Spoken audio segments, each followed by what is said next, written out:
যখন জানতে পেরেছি যে এরকম একটা মব জাস্টিস আমাদের ঢাকা বিশ্ববিদ্যালয়ের ক্যাম্পাসে সংঘটিত হয়েছে, সেই সময়টা থেকে আমরা আসলে অন্যায়ের বিরুদ্ধে সোচ্চার এবং আমরা চাই যে যারা এই মব জাস্টিসের সাথে সম্পৃক্ত সবাইকে ধরে ধরে বিচারের আওতায় আনা হোক এবং তাদের ছাত্রত্ব বাতিল করা থেকে শুরু করে সব ধরনের ডিগ্রি তাদের বাতিল করা হোক এবং তাদেরকে উপযুক্ত শাস্তি দেওয়া হোক। আমরা কিন্তু জুলাই বিপ্লবে দেখেছি যে 15ই জুলাই ঢাকা বিশ্ববিদ্যালয়ের ক্যাম্পাসে যখন সাধারণ শিক্ষার্থীদের উপর সেই নৃশংস হামলা চালিয়েছিল, অতর্কিত হামলা চালিয়েছিল ফ্যাসিবাদের দূষররা, সেই সময়টাতে কিন্তু ঢাকা বিশ্ববিদ্যালয়ের সকল শিক্ষার্থীরা তার বিরুদ্ধে রুখে দাঁড়িয়েছিল, বিক্ষোভ করেছিল।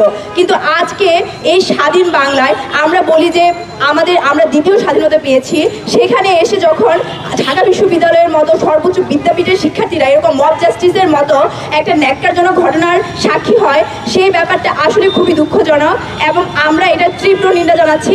ওখানে জড়িত ছিল এবং যে হাউস টিউটর, প্রভোস্ট এবং কেয়ারটেকারদের প্রত্যাহার করতে হবে এবং বিচারের আওতায় আনতে হবে। এইরকম হত্যাকাণ্ড যেন এই বিশ্ববিদ্যালয়ে একজন নিরীহ ব্যক্তিও যেন মৃত্যু হয়, ফিরে না যেতে হয়, সেটা নিশ্চিত করতে হবে।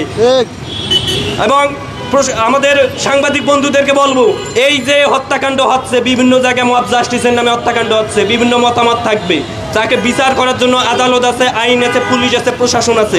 এই আমাদের শিক্ষার্থী বন্ধুগুলা যারাই হচ্ছে আমরা ফ্যাসিস্টকে উৎখাত করেছি, তাহলে যারা ফ্যাসিজমের নামে আবারও সেই অন্যায়ভাবে হত্যাকাণ্ড চালাচ্ছেন, তাদের সাথে ফ্যাসিজমের তুলনাটা কিভাবে আমরা করব?